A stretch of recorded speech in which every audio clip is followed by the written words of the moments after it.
Welcome to Well Above the Rim. Well Above the Rim is a podcast that dives into the worlds of basketball, sports, and everything that revolves around them. Today we're sitting down with Alex Gilat.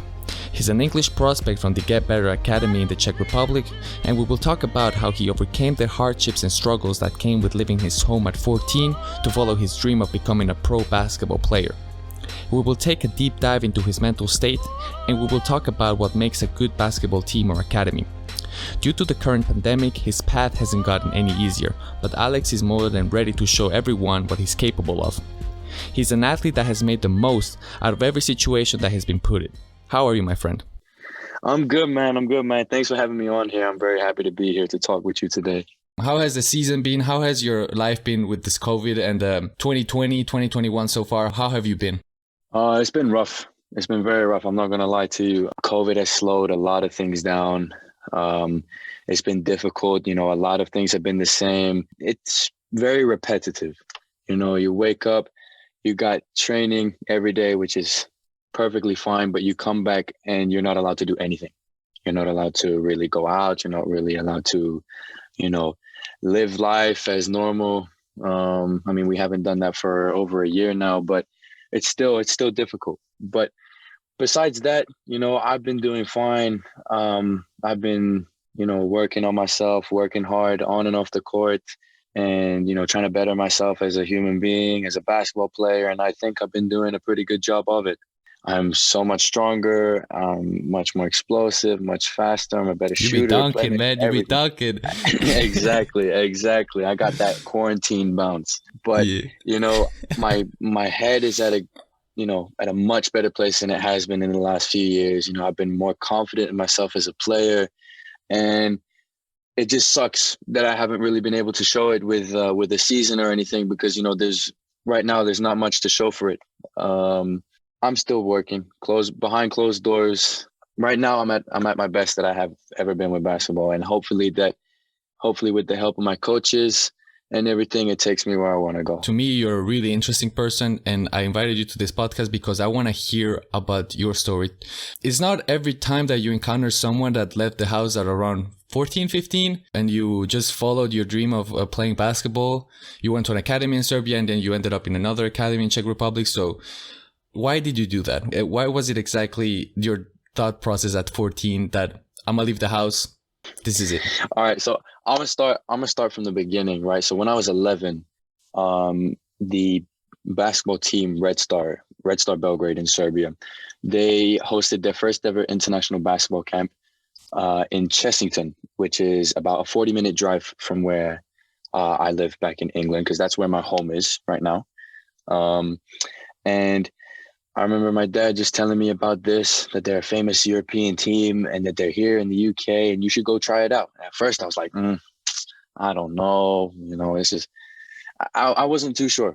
But my dad got me there, and it was a week camp, and it was awesome. It was great. It was a great experience. And from that camp, the coaches that came from Serbia, they liked me a lot, to say the least. And the director of that academy was also there in England, and got in contact with my father and told him about the academy that he has. And, he invited me over for a visit. So I visited there when I was, I don't remember if I was still 11 or if I turned 12, but I visited there for the first time, and it was different. It was so different because I played 2 years prior in England, and, I go from training once a week with the team, maybe playing a game once a week, to training twice a day, every single day, right? It's a whole jump. And I was 12 at the time, and that was a huge, that hurt my body. I remember I had to sit out for a whole month because of that 1 week I visited, because my knees were completely messed up. Well, homie, you were 12 at the time, jumping from once a week to, hey, that's impressive. Exactly. That's dedication. Yeah. Yeah. So I visited there, and thinking about how basketball is in England and seeing how you develop over in Serbia, I was like, almost from the get-go, I was like kind of ready to go. So I say to people that I moved away from home when I was 14, but technically I actually decided to move away when I was 12. Yeah, my dad said to me, Alex, if this is really what you want to do, I'm in a very fortunate position. I have a very loving family, and they were able to provide for me in the sense that they could send me over. So he said, if this is the route you really want to take, then we're all in. We're all in. Were you a little bit overwhelmed about that decision in the beginning, maybe? Yes, in the beginning, 100%. Yeah. Did you ever doubt that decision when you took it? See, this is like a whole nother subject, right? Because if I look back at my career, there's a lot of things that hurt me as a basketball player by going there.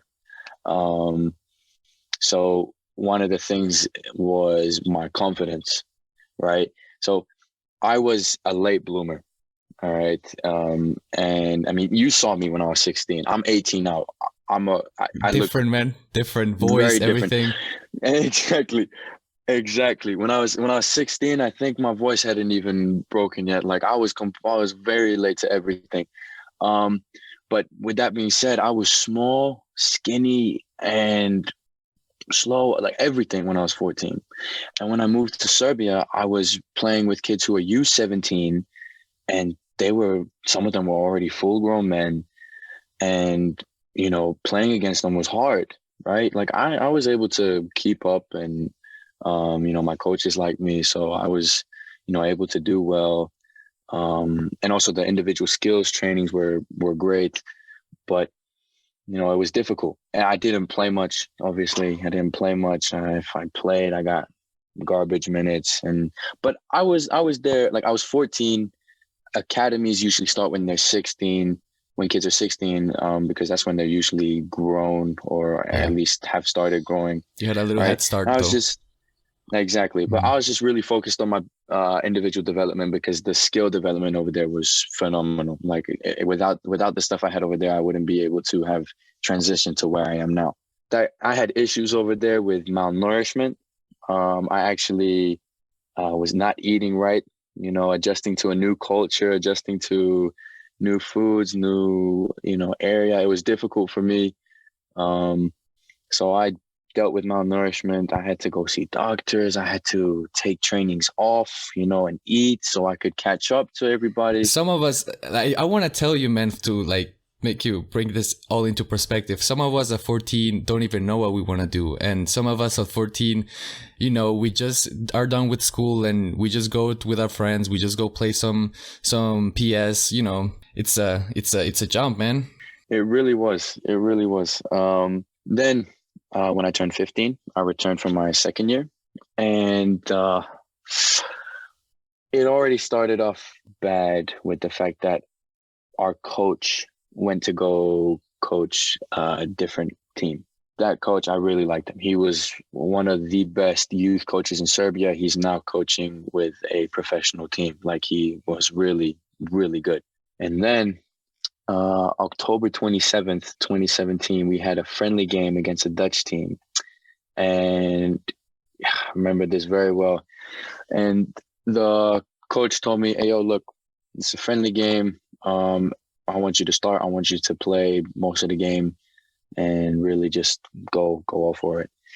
And I'm going down on a fast break, and the other team's big man is chasing me. And I go up for a fast break layup on the left side, and I land on my left leg. No, sorry. I stopped too hard on my left leg. I just remember falling over at a specific angle where I'd bend the knee, it would crack. It would click. And I was like, damn. Yeah. I was like, damn, okay, well, that just happened. But I got up and I ran back on defense. When I was running, my leg was clicking, and I was like, okay, this is uncomfortable. This is weird, right? Then play ended on defense. I said, no, I got to come out. Long story short, my femur bone chipped. Jesus. So I had this as a 15-year-old boy who is spending his second year, or just started his second year away from home.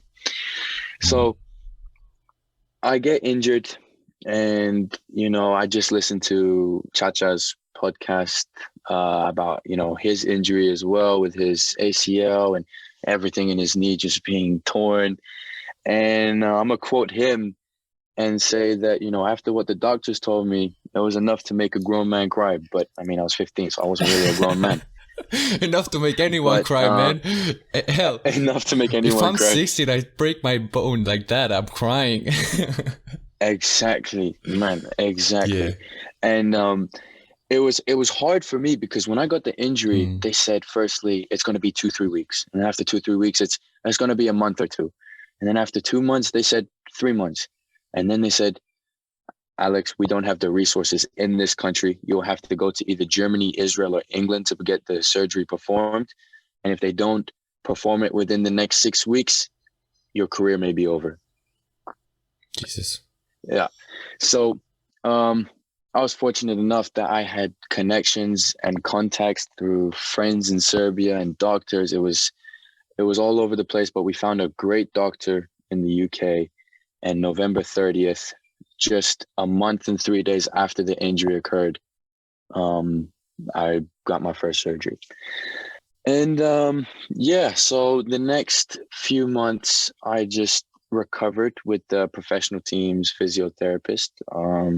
That was a hell of an experience. I saw a bunch of Red Star players coming in, James Feldine, Michael Ojo, rest in peace as well, man. He was an awesome guy. And then a lot of other players, Nikola Jovanovic, sorry. Yeah, it was one crazy experience. Lots of big names. Lots of big names in Europe. Crazy experience. But injury, and then April comes, and I go back home for Easter, and I'm doing much better. I'm not on the court balling just yet, but I'm doing much better. What was your mental state at that time? Because you can say, I met these guys, the surgeries went well. I was supported by my whole family. How were you as a player? Were you doubting even like returning to basketball? That's a great question. And I won't lie to you. Yes, it did cross my mind a couple of times. But during the first surgery, I heard a lot of good things from the doctor saying, you're young, you'll be able to recover, and you'll be back in no time. And during the first 6 weeks post-op, in November, December 2017, I had a great mindset. I was laying in bed and I was, keeping myself busy, watching basketball, watching, whatever. Like I was doing okay. But when April hit and I had to get that second surgery, right? Because I was supposed to be back home for a week and a half, 2 weeks for an Easter break, but I ended up staying a month and a half. That was very difficult. I was on road to maybe going back to some individual trainings at my own pace when I got back from the break, and maybe doing some more basketball work, obviously going back in slowly but surely. But that April surgery kind of prolonged it a little bit. And I remember being very, very, down during that time. I've gone through my fair share of injuries, but not as big as you. I've sprained some ankles. I've had back spasms, just the normal basketball player stuff. But how do you come back from that mentally as a young kid who's just trying to make it somewhere? How do you come back from a injury that would happen to an NBA player right now and he would be devastated? To be honest with you, Nico, it took me a couple years even after the surgeries. Like it wasn't obviously as bad from this, as it was when I was in the middle of the recovery process. But even my second year here in the Czech Republic, I was still dealing with some issues mentally, and some of it stemmed from that, especially my first year after. But how do you come back? It's really all about just being patient. And it's obviously much easier said than done because I'm a very impatient person. But really, it's all about trusting the process, especially at that age. You just got to be thankful that you weren't a middle-aged man, because a middle-aged man with that kind of injury, who knows how long it would take for them to recover, and who knows if that person would even be able to walk the same way again. You just got to really sit back and look at the things that you're thankful for. I was thankful for the fact that I was able to go home and, get a surgery in a great place, performed by a great doctor. I was getting love from my family, my little sister every single day. I had a roof, I had food, I had entertainment. Like, I was very fortunate during that process, and you just got to take a step back. And you're one of those people that tries to always see the glass full, right? I really try to. Sometimes it's hard. Is there something you would have done differently? And if you could meet yourself back from when you were 12 and have a conversation with you, what would be some advice that you would give yourself? And then like tell yourself, you know what, this is what you should do, so this happens, and you deal with a lot less mentally. That's a great question. Once again, there's a couple things. So, and they're both two different parts, related to my basketball career. So one of them would be, don't leave home. I do not regret going to Serbia because, everything happens for a reason. And one of the reasons why I found where I am now, my home for the past 3 years, is because of my injury. But I'll explain that a bit later. But I would tell my younger self to not leave at 14. Stick to playing with kids your age, because at the size that I was, there was no point of me playing kids who were stronger because, I was able to compete, but I would have been able to have more confidence if I played against kids my age because I would have been able to excel more. And yeah, those are the two main things, in terms of basketball. Play with kids your age. Don't leave home at 14. One of the biggest ones is enjoy life, man, because I dealt with a lot of mental problems. Like obviously not on, such severe. It's all relative, man. It wasn't. Don't worry about saying so severe. It's all relative to you and what you feel at that time. Exactly. So I actually had to go see a therapist for the first time when I was 12 and 13, dealing with some, issues up in the head. Would you mind sharing maybe issues like what, doubt, confidence? Yeah, a lot of it was confidence. A lot of it, some of it was impatience, anger. The way my therapist described me at that age, and also one that I saw when I was 16. I saw a second one when I was 16. Both of them described me as 25, 30-year-old man trapped in a preteen, mid-teen body. Hey, I believe it. I believe it completely. Yeah. Yeah. And it starts already with the decision, man. That choice that you took at 12 years old, to me, at least from what I've heard, is what sets you apart from like mentally, of course. And that may come with the baggage that, you might have dealt with mental issues and injuries that, well, there's nothing you can do about it, man. You were just a kid trying to follow a dream. And I feel like in the end of the day, seeing how you're doing right now, you've coped with it pretty well. And I'm pretty happy for you too. I appreciate that, bro. I appreciate that. But yeah, I would just tell myself, be happier, stop putting so much pressure on yourself. Even now I do it, but not to the same extent. But, don't put so much pressure on yourself. Just live your life, live a bit freely, because I don't want to say I wasted some of my teenage years, but I definitely, had a lot of negative down times where I really had no reason to in the bigger picture.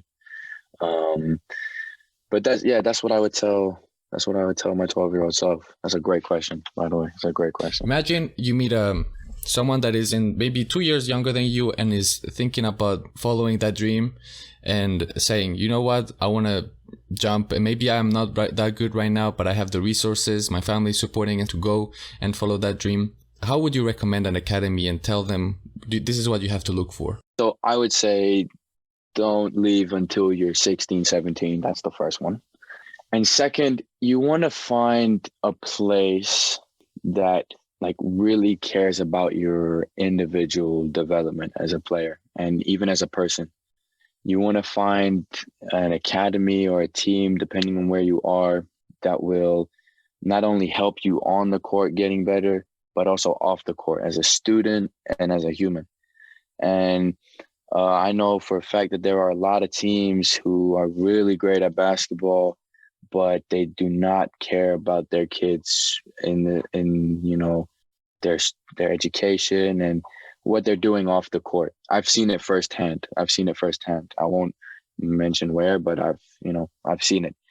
And these kids, they don't. Not all of them succeed, but they get told that they're going to. So you want to find a place that's going to be truthful with you, care about you on and off the court. Obviously, if your family can provide, especially moving away to another country, you want to find a place that isn't too expensive, because there are teams that ask for too much. Mm-hmm. And I may want to add to find a place that doesn't sell you shallow dreams. I have the feeling that it's important for kids to know, or just young adults just out there, try to find a place that doesn't sell you false dreams, false expectations. Always keep it 100 with you. A place that always looks out after you and tells you the truth, good or bad. Actually, don't be scared to fail, man. If it fails, then there's great opportunities out there. 100%. 100%. You can find, there's a place for someone everywhere. I truly believe that. Wherever it is, there's a place for someone. But yeah, that's the biggest thing to look for. No false dreams. No false dreams. No false dreams. Looking back at it and your whole struggle, positives, negatives, injuries, mental issues, do you think it was worth it? Are you happy with your decisions overall? Yes. I learned so much. I grew up in a very, very nice area. It was safe. It was quiet. It's it's full of greenery. And then I moved to Serbia, and I live in a little town or city called Železnik, which is, I've heard people call it the ghetto of Belgrade. I'm not saying that I lived in a ghetto or anything like that, but it was not a nice place. It was dirty. It was not the prettiest. And honestly, if someone didn't know better and didn't see any people there, it looks like a ghost town. I got exposed to people not being able to communicate with me in the same language. I got exposed to different food. I got exposed to different behavior. It was a great learning experience. And then moving to the Czech Republic after seeing GBA in that tournament, and after I spoke with the coach. My first year here, I lived in Prague. Beautiful city. And I also went to school there, went to an American school, got to, finish my last 2 years of education with a great education. I was able to get an American diploma.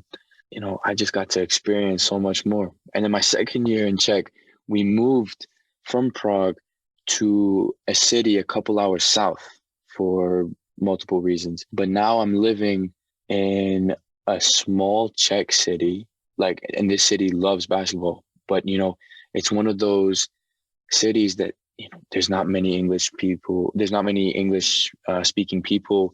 No one really knows anything other than Czech or this city. This is their life. Not many people have gone outside of it. And it's hard sometimes because it brings perspective to your own life too. Exactly. Also, you can feel grateful living in somewhere like that and knowing better, not knowing better, but knowing different, knowing exposure. From what I've heard from you during this podcast is that you always try to look at it in different perspectives, and you try to always look at it in the way that you can learn from it. Well, I admire that personally. I think it's a good trait from you, and should keep working on it, because look at your situation from different perspectives, and for the people that are like Alex right now and look for an academy or just are ready to set up 100% of their time and devotion to reach that dream, always try to look at life in different perspectives. I 100% agree. And I'm going to add one more thing to that. for a lot of people, it's very hard to get exposure, to get on a level where you're recognized by many, many people. Compared to the last two guests on this show, I don't want to say I'm nobody, but I am, I'm working my way to get to where they are. And it's taken me a bit longer. And it's, had to come at a very difficult time with this current pandemic that we're still going through. There are a lot of underdogs in this world who can succeed wherever they are. You just got to keep trusting yourself, keep trusting your work with the right contacts, with the right people that you surround yourself with. You have a very good chance of succeeding, especially if you dedicate a lot of your time to your craft. Yeah, I definitely agree with that. Also, I want you to know that this podcast is not only for people that are successful or like are at the top. I feel like it's also important for me to just share with everyone that this podcast, I'm looking for stories. I'm looking for people like you, from people like have lived through everything and have gone through thick and thin and that are sticking through it. And, I can be talking to someone that is like right now in the NBA, or talking to someone that is playing the 4th division of Israel, and I would still think if they got an interesting story to tell, that's what's most important to me. I admire that. I really admire that. And I really like how you're trying to share these stories, because right now, I haven't had the chance to share it. And, who knows where this will take you and me in the future, especially this episode. Maybe people come to this in the future to learn about my story or other people's stories that you're going to talk to in the future. This episode to me is very important for people that are struggling right now to take the decision of jumping, or maybe just are in the same situation you were as a 14-year-old and maybe need that guy with your experience telling them maybe take a step back and enjoy the process, Yes. There's a lot of benefits, or I should say pros and cons. Pros, it comes with the experience, comes with the learning. It comes with the very different life than what a normal teenager lives. But cons, you're away from family. You have to continuously adapt and learn, but that can also be a pro. There's a lot of things, but at the end of the day, I do not take anything back. I do not regret any of my decisions, and the person I am today is really all because of what I've gone through and what I've experienced in the last few years of my life. Do you feel pressure, maybe from the people that support you sometimes, to perform? That's that's actually the craziest thing is that no. I feel no pressure. I feel no pressure from my head coach, from his supporting coaches, from my parents, from my friends. I feel no pressure whatsoever. But the only pressure I feel is pressure that I put on myself, which sometimes can be a bit too much. And, it really doesn't benefit me at all. I don't feel pressure from those who support me. I'm truly loved by some great people, including my family. So I have nothing that I can complain about. All right, man. Hey, let's move a little bit away from those. Let's do it. Really tough-hearted questions. And now I'm just going to ask you, to get you pumped up for a game or something like that, what do you do? What do you listen to? So to get pumped up for a game, I love to take a shower before and blast music. And the music, it varies a lot. Sometimes everything from Rap Caviar, man. Don't lie. No, man. No. I'm not that basic. Trust, I'm not that basic. But yes, I will have some rap music, but the rap music is not on Rap Caviar. I love rap that came out from especially the year 2016 and also 2011 through to 2016. But sometimes I won't lie to you, I have, some 2000s, 2010s throwback on, this stays between me, you and the listeners, but I might throw some Bruno Mars or some Rihanna, some... Hey, man. Respect on that, man. Right? Bruno Mars, he be dropping, man. He drops every half a century. I know that. But oh my God. Bro, nothing like Just the Way You Are in Grenade. Leave the Door open. Have you listened to that new one? leave the door open from him? Oh, yes, Oh, I man. have. But his His OG ones are you cannot compare it to anything, man. different. So yeah, my music is it varies a lot. Favorite shoes, man. What are the shoes you're wearing right now? And tell me like OG ones that you would always wear, no matter the trend, no matter the decade. I found a shoe that is great for me, and that is the Greek Freak ones. I don't know why, they're just super comfortable. I've gotten to that point. I do not care about how shoes look. If they're just comfortable, then and they're light, then that's perfect. Hey man, pay attention. That's the big man mentality, man. You have to keep it point guard. Facts. I need to bring in a new shoe every week. But yeah, I got the Greek Freaks on. All-time shoe that I love. I don't know how many people will know this shoe, but Adidas Crazy Like 3. Oh my God, those were so comfortable, so light. The crazy line was crazy. The crazies those were amazing. Facts. Mm-hmm. And the last shoe are the Kobe 8s. Yeah. Or any Kobe, to be honest. Any Kobe. Player you look up to, dead or alive?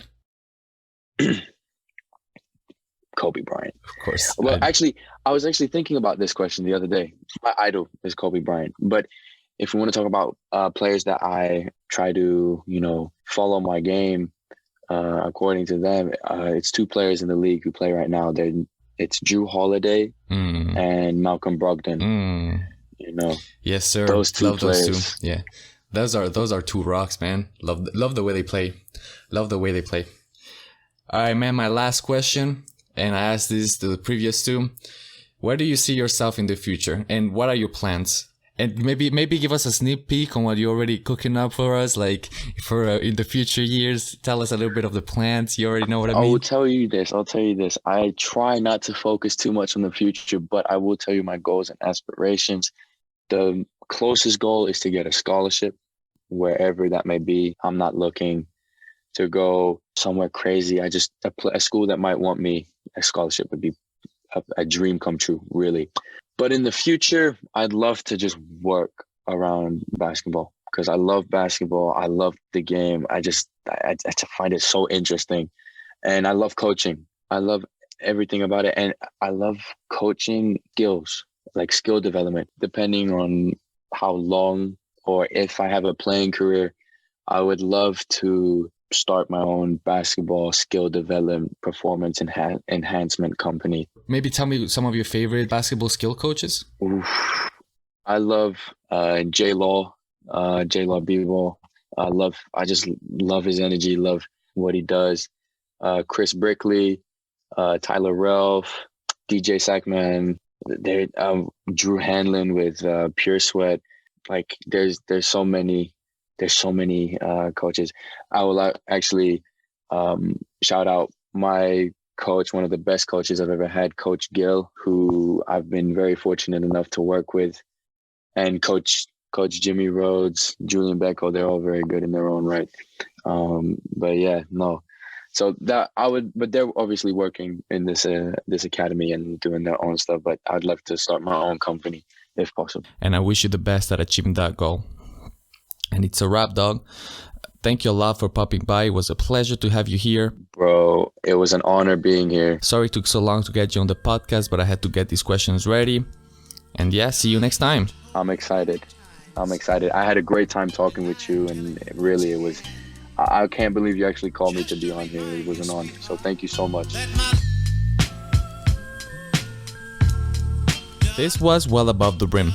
I'm your host, Nico Montoya. Thank you a lot, Alex. It was a great time.